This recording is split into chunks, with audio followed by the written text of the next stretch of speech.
ఈరోజు దేవుని వాగ్దానము 119వ కీర్తన 11వ వచనము.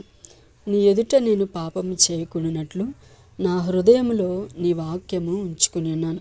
ఇక్కడ దేవుని వాక్యలు మనం చూసుకున్నట్లయితే దేవుని ఎదుట మనము పాపము చేయని వారిగా ఉండటానికి నీ హృదయములో వాక్యం ఉండాలి.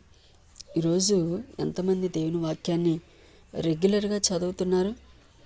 ఉదయాన్నే అద్దం చూడకుండా ఎలా బయటికి వెళ్ళలేమో దేవుని వాక్యాన్ని చదవకుండా నీ దినాన్ని ప్రారంభించకూడదు. కాబట్టి కనీసము ఒక అధ్యాయమైన రోజు దేవుని వాక్యాన్ని మనము చదవాలి. ఎప్పుడైతే నువ్వు దేవుని వాక్యాన్ని చదువుతావో నీ జీవితంలో పాపానికి చోటు ఉండదు. ఎవరైతే దేవుని వాక్యాన్ని చదవరో వారు త్వరగా పాపంలో పడిపోవటానికి అవకాశం ఉన్నది. కాబట్టి ఈ రోజు నుంచి తీర్మానించుకో, ప్రతిరోజు